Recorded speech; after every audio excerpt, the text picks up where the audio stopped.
And welcome back to the Oceanic Challenger Series of 2019. Game number 5, actually. It's not game number 4. A little bit of a skipperoo there. I am Bryce Ejim. This is Max. We've been hanging out all day. And yeah, game number 5, Dire Cubs versus QUT. What are you thinking? I'm thinking QUT needs to show me something that they haven't showed yet in the OCS. I'm thinking the same thing. I feel like this is certainly going to be an uphill battle. Dragku actually coming in for QUT for the Dire Cubs, so a little bit of a switcheroo. Was their sub for the first couple of weeks, but now making it up to the main roster and is going to see that stage time. But yeah, as you mentioned, QUT and Dire Cubs, I feel like in terms of like experience, in terms of where they're playing, this could be a pretty rough game. This could be, but I definitely don't want to write QUT out. They've already showed last week that they're willing to try new things, play against convention to maybe sneak something through. I'm pretty sure everyone who was watching yesterday definitely remembers that Shaco jungle. Yeah, I mean, that's the thing. Like, I respect the ability to like try those things. Like in terms of like my history as a pro player, like I especially in smaller regions, like we're already like in OCE and then like in OCS, like the meta is the meta for a reason, but if you're very good at something, it's why Hot Chelly gets like Orianna bans every single game, right? Like he's just good at the champion, you want to remove that. If you're genuinely good at a pick, especially if the enemies don't have like much time against it in like a competitive environment, I respect being able to pull it out. Last time it was the Shaco and it went hilariously bad, right? That's a disaster. And like, look, sometimes stuff like that happens, and you just got to write it off and continue. But I like how you bring it up at that point, though. It's something that I like to discuss a lot of times doing more lower elo tournaments. It's like this debate between meta and comfort, and which one is stronger at what times. And, well, yes, this isn't low elo by any stretch whatsoever, but the same principle can still apply in that sometimes just going with what you're comfortable with, even if it's against convention, is the smart way to play. I feel like for me, the thing when it comes to like off-meta picks, if they come from a place of I can play the meta, but I think this is a good answer, then hugely respect it. Like, do what you want. That makes a lot of sense. But a lot of people fall into the trap of like being like like just that weird guy. Like you can't play the meta, so you have to play the answers, and then it's like you're kind of just not out of like merit, not out of want. You're out of necessity, just playing like semi-garbage champions because you're like good at them, and it's like, yeah, then that's sort of the case, right? So like at the competitive level, like it needs to be like an added bonus on top. Exactly. Yeah. And that's when you see things, you know, like the Vayne mid coming out. Yeah, I mean, like into Galio, that was a good pick, you know. In the meta at the time, Galio was super potent, and like you find that one answer, maybe it only suits you for a week, but yeah, that's super good. But like, yeah, we were talking about like high goodbye in that situation. It is going to be interesting. Spoil back to support here for this lineup. They've every single week switched up. It was Spoil week 1, then Vicaria, and now back to Spoil. So interesting for the Tigers, kind of mixing things here. I feel like with a lot of what our analysts has been so far, people are going to assume I'm just like faceless or something, when in reality I'm actually Unity. What? Oh, actually... oh, you know, like... You said that, and it took me a second to understand what you said, but I also have no idea what they are because I didn't pick one. You didn't pick one? No. Well, you still have 2 weeks to do so. Yeah, okay. Like, what are the houses? I know Unity Faceless was the Unity. green one. Faceless Unity, Warband, and okay. In terms of Order. like... Yeah, okay. Which one are the like really smart, pretentious ones? Order. Okay. And then I'm assuming Warband are like the... me orc, me warband. Yeah, like, pretty much. They're the 1v9 Yasuo. Yeah, okay. And Unity? Unity is the play for the team. The Ivans. Yeah. And then what's the other one? Faceless is off meta. Okay. Break convention. Okay. Do your own thing. Yeah, I can... what am I? I feel like picking Unity is like... The winning house. Yeah, is it? Yeah, it's like, been winning the first week. It feels like, oh, okay, yeah. I actually know literally nothing about this, so I'm just like, oh, there's like a competition. Yeah, no, I feel like, no, I want to pick Unity. I'm a support player, but also that sounds like a little bit of a bad time. Speaking of supports, a lot of support bans taken away. Morgana, Nautilus, and Taric all banned away. But once again, third game in a row, it's going to be that first pick, Sylas. Sylas is our super high priority, and yeah, Taric to deny this owner, Taric. Morgana just super strong. He's going to be Kai'Sa the lock-in here for Feint, and Tiger's going to take a good jungle, you know. Jarvan could be played in the top side, but high goodbye. After last week, you know, it was the Shaco, was a disaster. Back to standard stuff. I wonder how much of that is his choosing and how much is their coach being like, no. Back to basics. Get back on that Jarvan. Some decisions coming from down the ladder, but this is a very quick draft. Dire Cubs just locking it in. Yeah, both teams, when this happens, you definitely feel like they're getting what they want. Yeah. Right away. So we're seeing the Lovers duo coming out of Dire Cubs to go with the Sylas, the Kai'Sa Jarvan, which means you're going to get that Galio as well. It just fits right into what they're putting together. It's just kind of weird, right? Because League of Legends is that game of like non-complete information or incomplete information, to use real English. And so both teams could come out of draft being like, hell yeah, this is a good time. I got exactly what I wanted. And then it really does just come down to execution. So both these teams, with the preparation coming into this, it's the Jarvan Galio for one side, it's the Zyra Khan on the other side. And all just looking at it instantly, they know what they want. And as you mentioned, they're getting it. Yep. Aurelia being banned out again as well. Finally, Dire Cubs taking their time, and they're opting for a Darius ban, targeting Crocodile. Yep, played it last week. Honestly, had a little bit of a rough performance, but just kind of getting rid of the champion. I feel like it was Mammoth Academy top laner Redempts, Aurelia versus the Darius, and yeah, had a little bit of a roughie, but just removing the wild cards, don't want to play against it. I expect this is Dire Cubs that, like, you know what I mean? This is a team with 4 out of 5 members with OPL experience. All their wins have been super dominant, and I feel like Ubisoft has been a big player for them so far. His pathing in the early game has got them big leads, but they haven't been playing fancy. No Shaco, no nothing, just Ornn top lane for last of their 2 games, and they're playing Ornn comps, just front to back, standard stuff. Which is a bit surprising because QUT hasn't actually banned away the Ornn, so it's still possible. What different top laner now? QUT was in, and like Draku's coming in, and I feel like Draku is certainly more of like the carry-oriented player, just by like history of him in the OCS and in solo queue, stuff like that. But we'll see what he locks in. Maybe he comes into like an already pretty solidified roster. I feel like out of all the OCS teams, you expect Dire Cubs certainly to come in and maybe have like a lot of that structure in place. So maybe he just gets put on Ornn duty. Yep, maybe I'd like to see it. He probably deserves it, Draku, and he knows what that's for.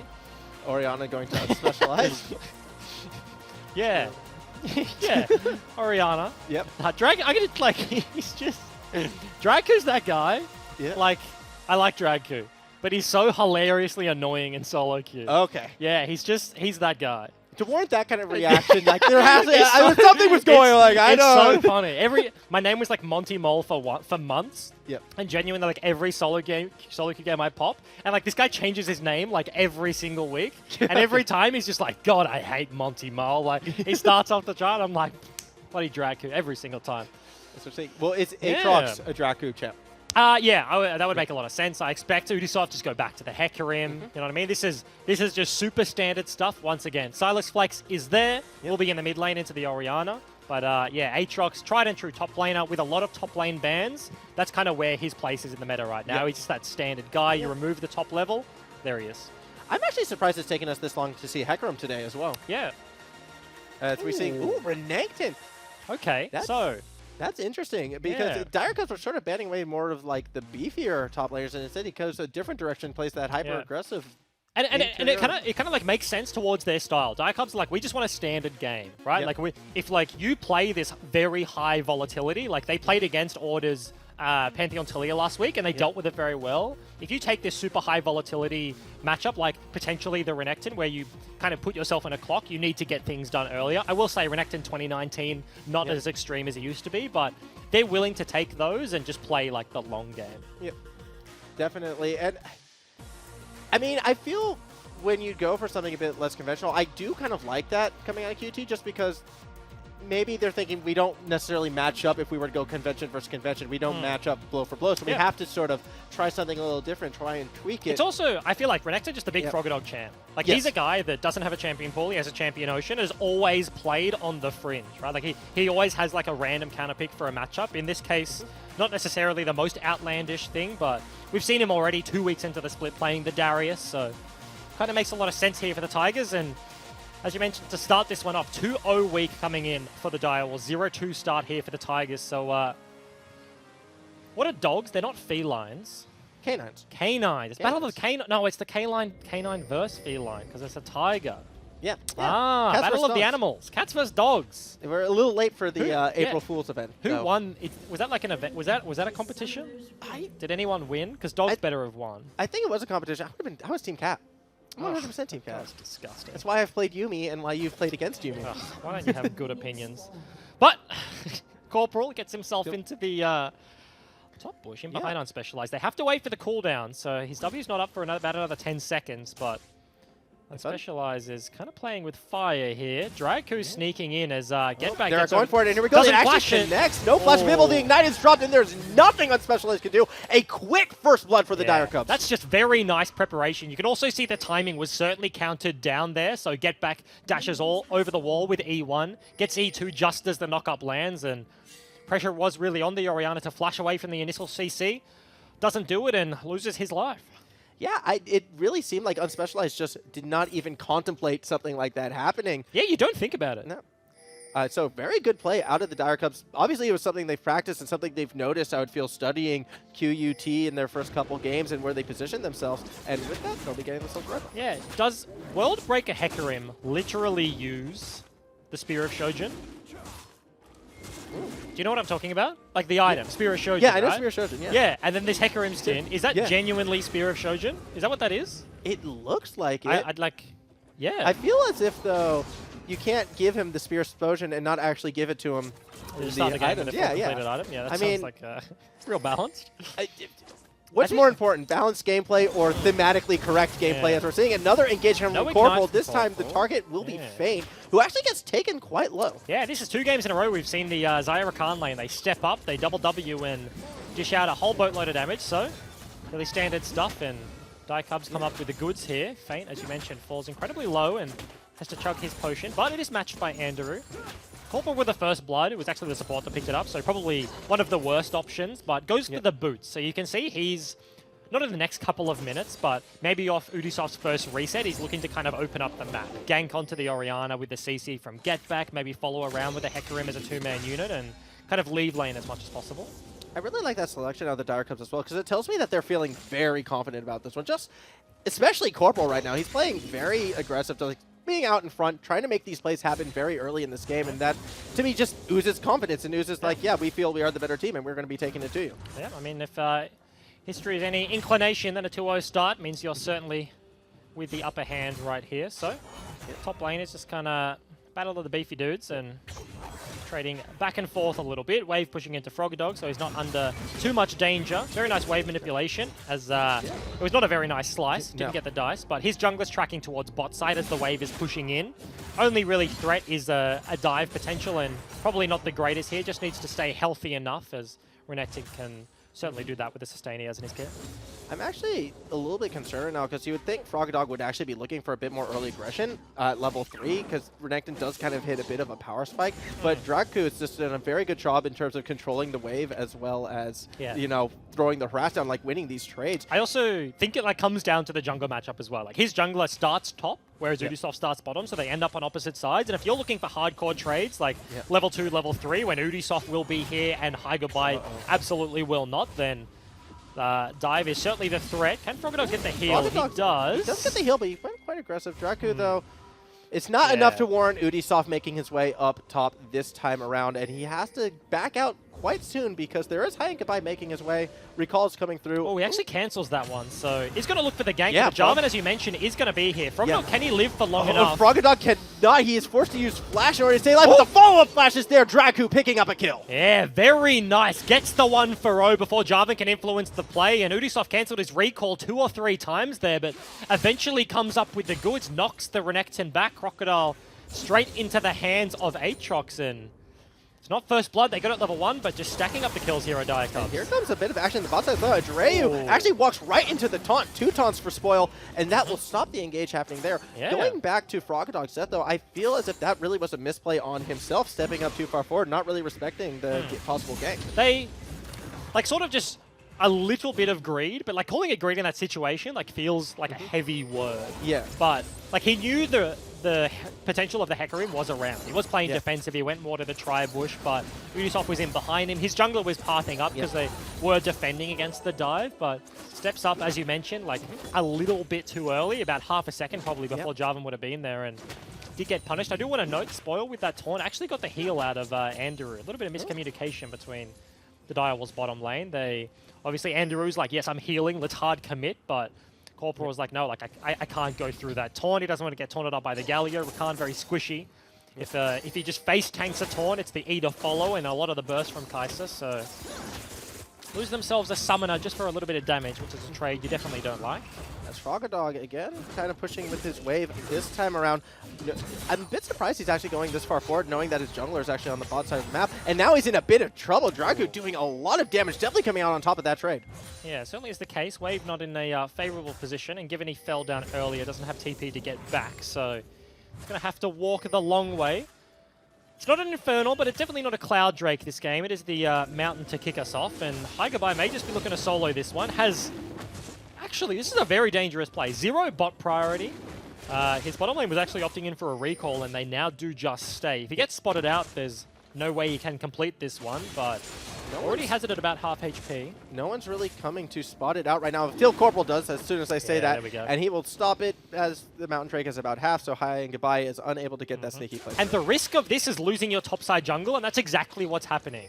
I said, like, they don't have priority, so as soon as he gets spotted, he just cannot commit to the play, and all it is a Rakan walking up, not even threatening the fight, but just showing his face, and now Ubisoft gets a free red buff on the top side. Getback is doing a very nice job of defending his bot side jungle, so this is going to be 3 buffs on this rotation of spawns, and just a single risky play there from Haigabai may just cost him fairly significantly in the jungle 1v1. And this really sort of emphasizes the point that we were talking about during Champs, like about how the Dire Cubs really know how to play situations at such a sophisticated level. There was no hesitation the moment that was there. They knew exactly what to do and acted almost on instinct. Yeah. Certainly could be the case. A dive may just be on the cards for round number 2. The recall is going to come through, but if history has taught us anything, it doesn't mean he's going to go through with it. Draku with a very nice chunk, and once again, Ubisoft's going to cancel this base. He does have vision of Haigabai, so he's just straight up looking for the 1v1. Skirmish is a piece, but level 6 to level 5. Java now no EQ. Yeah, this Flash is the only thing that's going to save him. Ubisoft has ultimate as well, and Draku comes in. Oh. There is no really where for Haigabai to go. He tries to flash over the wall, but he won't get too far. Ubisoft able to chase him down. So another kill going over to the Dire Cubs. They're third of the game, and QUT just, they seem a step behind. Yeah, that was just a very nicely prepared play from the Cubs. Draku walks all the way back around, comes in over the wall as Ubisoft looks in for the play. Haigabai had to burn the flash to try and live, but fell down anyway with the Onslaught of Shadows. So, just a very nice read, and this jungle matchup. Ubisoft being played around by his team, and certainly reaping the benefits right now. Froggadog again going aggressive, looking for a trade, does drop the stun, but it's really not enough to warrant, as a bit of a ring gauge from Draku does push Froggadog back. He's just not able to get anything going on the top side of the map. That's certainly the case. Has received a bunch of pressure, so blue buff. Going to go to the mid laner of the Tigers, and not a lot has happened in the mid lane in all honesty. Getback's just been weathering the storm as much as possible. TP versus heal means he gets that free base and a little bit of respite, given he is like the Reigns versus melee matchup. Hasn't had a whole lot of jungle pressure around mid lane, so heavy trading certainly wasn't the aim of the game here, but now gets his blue buff of his own, and things are just fairly stable. But it is really the either sides of the map that are going one way or the other, and in both cases, they're going the way of the Dire Cubs. Yeah, you could, if it weren't for, like, I almost want to say it's all 3 lanes going in favor of the Dire Cubs, but then I have to remember that first kill was actually on Specialized before laning phase even started. It's still, though, it's like a situation. A flash taunt does not connect, but Haigabai is on the flank, forces the flash out of Andreo. Here comes the heroic entrance, but it's not going to connect with anyone, as Getback has made his way down. Double Cataclysm. Haigabai will go down, Feint trying to do what he can, trying to run away from Getback. Spoil on the side is the one who could be in trouble, does get the taunt, is trying to pull that Silas underneath the tower, but in the end, no one else will fall. It's only 1 kill going to the Dire Cubs, and that is on Haigabai. And the hard-forced turnaround once again from the blue side bottom lane. Spoil. Very obvious play. He starts charging the taunt. The Featherstorm comes out from Andrew Uzziah. One of the best AD carries at dealing that one. He doesn't pay the cleanse tax. He goes for the heal, and as soon as that doesn't connect, the rotate from Getback was swift. He comes down the river, picks up the Cataclysm, flash onto the backline, and that was just a very well-respected play. They turned that one around, a 2 versus 3 in the beginning, and Mountain Dragon is the prize.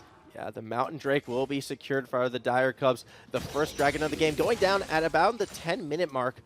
With that, I feel the Dire Cubs are just going to be looking to put more pressure onto these towers as well. Maybe try and get some plates down. They've already taken down 3 plates on the bottom side of the map, and this tower might actually go down. Yeah. No one from QUT is going to be there to respond, so free tower going to the Cubs. Haigabai walks top side. He's trying to get a Rift Herald for his troubles, but Dire Cubs know what's going on. The ping is there without the ability to contest, maybe. So may just be the turret for Rift Herald trade, where the Java's just looking for the consolation prize. The map flip will come into fruition here. QUT, this is something that actually both of the Queensland teams do a fair amount. It's just a proactive map flip. Makes a lot of sense here. You're losing your turret with no ability to defend, and you want to secure this Rift Herald for your jungler, so I like it. Will just be matched on the hands of the Cubs there. That was a very slow clear there coming out of High Goodbye. I almost feel as if maybe there's a world where the Dire Cubs could have reacted to that. I don't think they would have been expecting it to go down that slowly. I mean, Rift Herald just kind of sucks. Like, as a jungler, like, you don't want to do Rift Herald. No. It's such a time sink, and it's so easy to get forced off the buff. The amount of times, like, you can talk to a jungler and, like somebody shows their head, and you're just like, all right, I guess I have to leave now. It's really one of those objectives that you take as like a trade, or you're just hard winning the map and you can take it for free. It's not an objective you ever want to start up when you're like in contention, like the enemy team is sort of posturing. Exactly. Like I do. You need a good reason. Yeah, I do agree. Like you only get Rift Herald when things are going bad. It's like, we've lost bottom side of the map. I guess it's I'll real, get this. Real bad or real good, and nothing really in between. It's like Bard. Yeah. I like that. I think it kind of says something about my own gameplay when I say, like, it's only bad. What is this good you speak you of? didn't even think about the other side of the coin. Huh. That's a depressing thought. What's it like to be winning? As Unspecialized stepping forward into get back right now is able to throw the trade right back around. Unspecialized has to be a little bit careful because all of the Dire Cubs seem to be in the top side of the map in that jungle, invading, stealing that red buff, hiding it by, making his presence known. Ubisoft, though, just like, okay, nice to see you there. I'm going to take this red buff regardless. Nothing High and Goodbye could do with Smite not available. And all of a sudden, this could be a bit of a bad situation. Teleport coming through, but if it can get there in time, faints the target. His health bar is quite low, and he's able to kite back. Corporal going in quite deep, but Frogedog is already so low. Here comes the rest of the Dire Cubs, and they are running through QUT. The heroic entrance is not going to do much. Maybe the use of the stopwatch will. Not quite, though. Down goes Spoil, and in the end, that is 3 kills for none in favor of the Dire Cubs. And the desperation defense, 3 versus 5 here for the Tigers, just is not enough at the end of the day. The TPs come channeling in. Faint lives for just long enough, but Unspecialized and High Goodbye are in Narnia. They're on the other side of the map. Dire Cubs pull off a very well-executed dive. They know the members. They have the priority. They push in mid-top. They dive that turret and reap the benefits. Now 7 kills to 0. There's been no answer here for QUT, and this gold lead is exploding out of nowhere. I mean, that's 2 towers that have gone down with plating still available. Yeah. QUT 10 plates hasn't even, plus the turret gold? Like, QUT is going to get their first plates now at 13 minutes and 15 seconds. They haven't gotten anything yet, like, and the gold score definitely does reflect that. QUT is in a lot of trouble. As here comes Get Back, he's going to be able to save this mid tower. Let's lose a bunch of the plates, but as you mentioned, holds on to the turret for now. 13.5 minutes into this game as the gold lead is cresting 7,000. So this is a fatty gold lead here for the Dire Cubs, and I have to say this is week number 3, right? Their early games, they go to plan, they just play standard League of Legends, and looks to be fairly strong right now, potentially handing QUT their 3rd loss of the season whilst picking up 3rd of their own. Can they get another turret? No, only 8 seconds left before plating. I was going to say, if you get like the entire outer ring, all 15 plates is the early game dream here, but the clock is going to deny that one. Does that enable the 14-minute surrender? If 14 minutes surrender? If all the towers are gone, is that like a special asterisk, just like the 14 minutes surrender? That's an interesting thought. Like, as plates die, like, time comes off the surrender, though. So, like, it's not obviously not like a minute a plate, because then you're just, like, surrendering instantly. But, yeah, you lose, like, 15 seconds or 10 seconds. That's, I like that. I'm sure a lot, It'd be useful in Korea. In OS, nobody surrenders. In Korea, everybody surrenders. Yeah. Because, well, it's surrender or they just open mid. Yeah. Which is the situation. Speaking of mid lane right now, a lot of players actually hanging around that mid lane. Unspecialized has to be in trouble, but here comes High and Goodbye. He's actually who the target is. Corporal is unable to connect with the knockup this time around, but there are still players in trouble. This bot lane's in a lot of it. Spoil is the one who has to flash to try and escape. Ignite has been dropped onto the Galio, and Get Back is going to try and run him down, securing that kill. Meanwhile, on the other side, actually, there was a kill picked up for QUT. Draku went down to High and Goodbye. Yeah.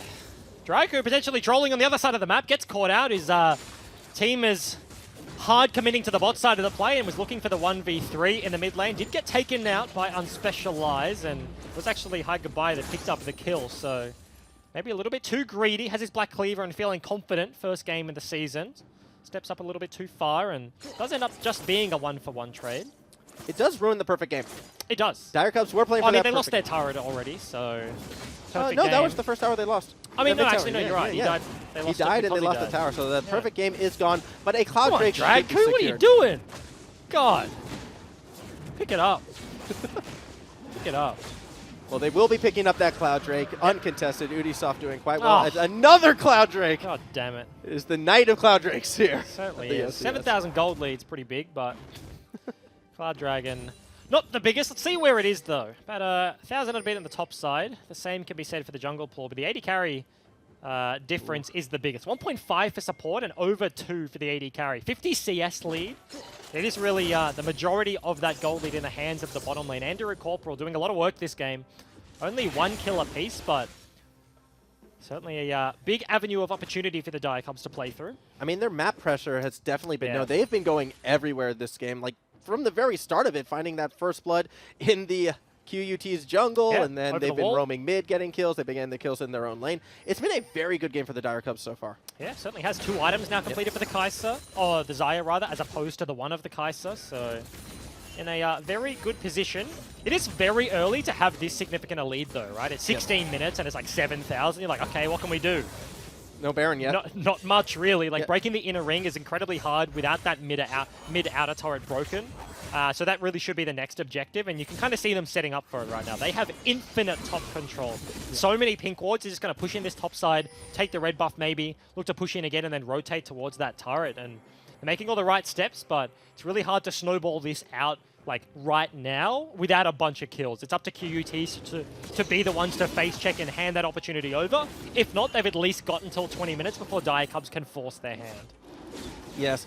But 20 minutes is just rapidly approaching. Yeah. At least QUT still has that mid tower to play around, so they haven't lost their jungle entirely, at least at this stage. I mean, they've lost the top side. Yeah. They kind of Definitely have 4 at the pinks bottom. in their top side. I mean, jungle. yeah, it's not great.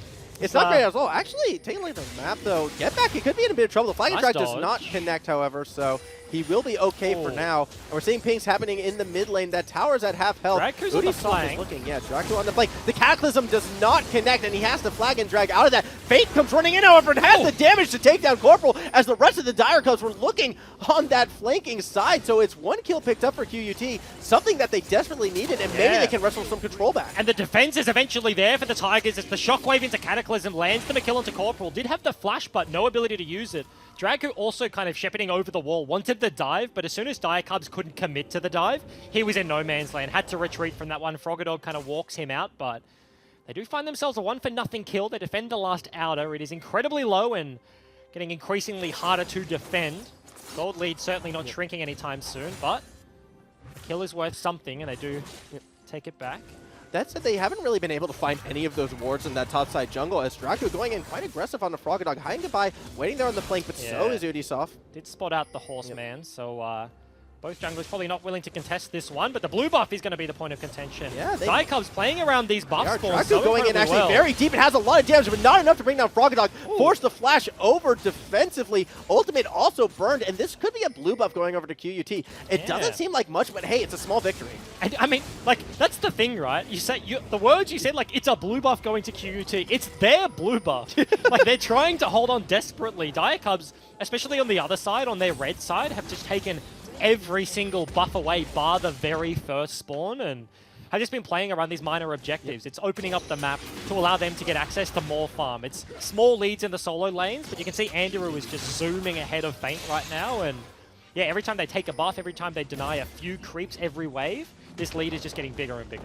And now with Baron actually spawning in 30 seconds as well, I expect to see the Dire Cubs put that foot firmly back down on the gas pedal, start setting up for that Baron, either to try and catch out a QUT member trying to get some semblance of vision, or forcing their hand and coming to them in the Baron pit itself.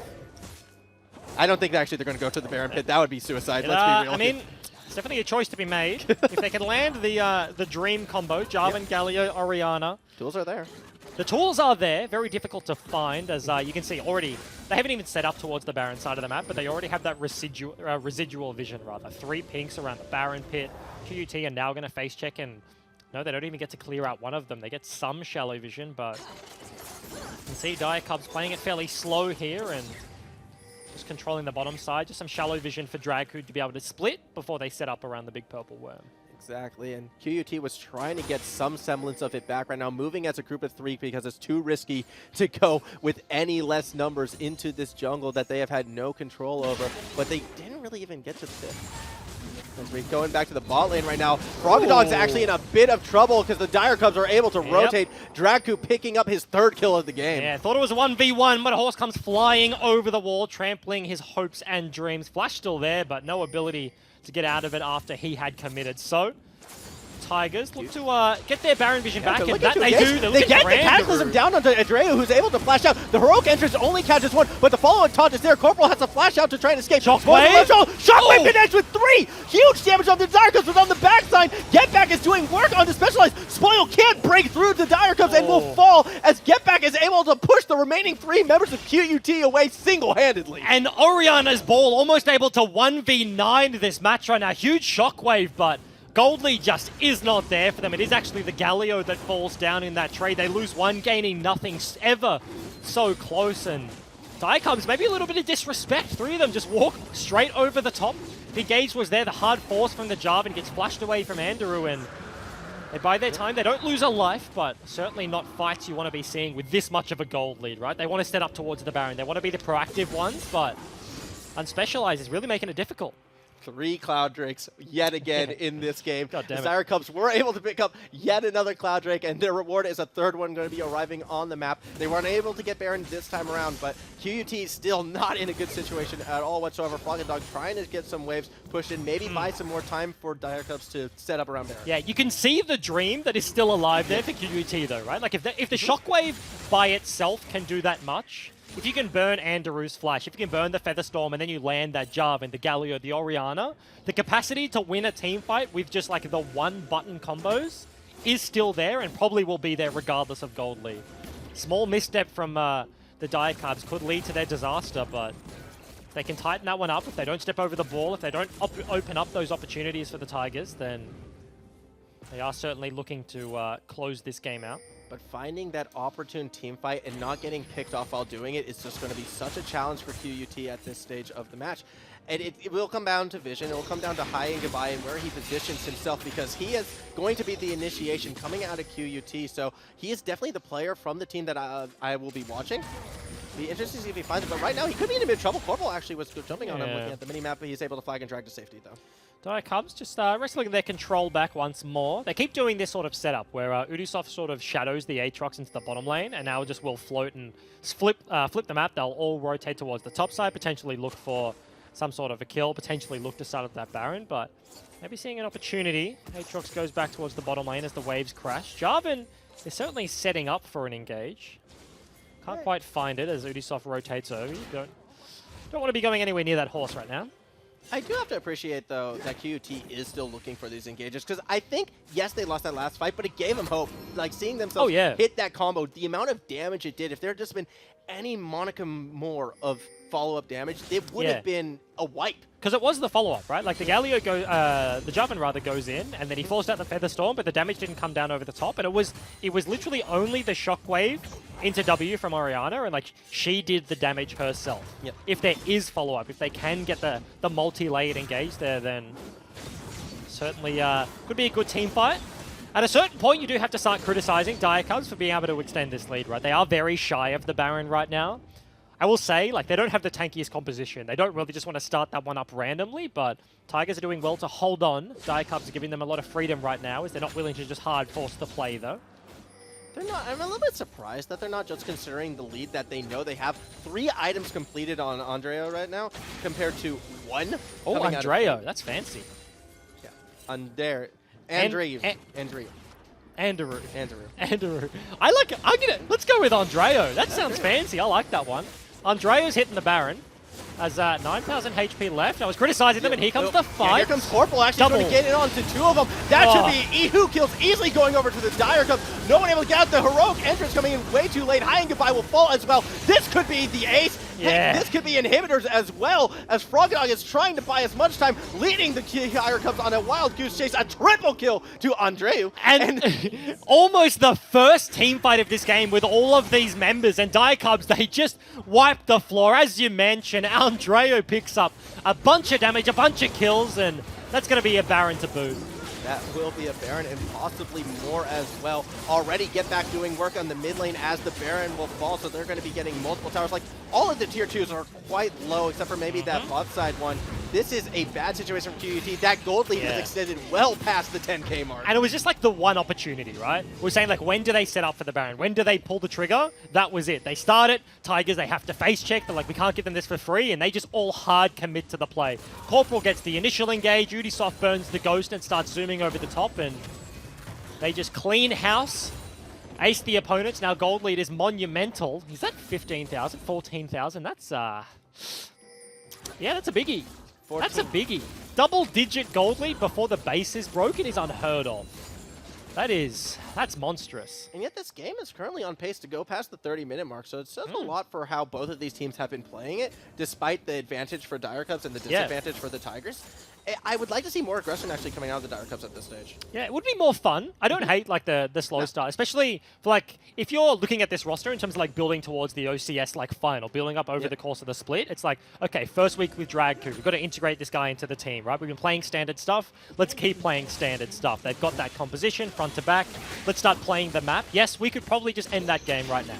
If we just all run it up mid, 14,000 gold lead. If you're losing a 14,000 gold lead team fight, you're probably trolling to some degree, right? And like they can just end this game, but I respect the long, like the long decision process, right? Like the playing for the future. Frogdog's Here going we go. aggressive, and it looks like he will be run down for his troubles. High and goodbye on his own, nowhere to go. Ubisoft picking up that kill, and a flash forward from Andreo. He's looking for more, unspecialized, is in a lot of trouble. And get back goes in, the double shockwave buying some time, but it is not enough. There is your ace, and that should lead to the game in favor of the Dire Cubs. That is the 14,000 gold team fight right there. Get back styling with the flash sombrero on the Silas, and they wipe the floor, and they're going to hit the Nexus. They are going to hit the Nexus. Those death timers are far, far too high, and the Dire Cubs will be improving to 3-0.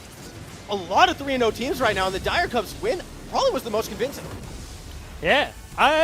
Yeah, actually, I believe so. That was a pretty shutout game, right? Like it started fairly early. They had the gold lead. It never really this was something Tim was saying last week when he's analyzing losses. Like it never really looked like Dire Cubs were losing control of that game. No. The biggest criticism I leveraged at them was like you could probably play this a little quicker, but like it looked like an active choice not to, not for lack of knowledge, right? Like at the end of that game, they just dived that turret. That's a team fight. That's a game win. Yeah, I mean, they were waiting for their opponents to make the mistakes, it felt like, coming out of that. And that was fine because they were in control and in position to do just that. And eventually Frogdog tried to make that play in front of his face. And yeah, you kind of have to at a certain point, right? It's like back against the wall, like trying to defend the inhibs. You have to do something at some point. But that was a very one-sided affair. Fortunately for you, Dogs won the war. That's another victory for the Wolfpack. And don't go anywhere, guys. 3 minutes for the last game of the day.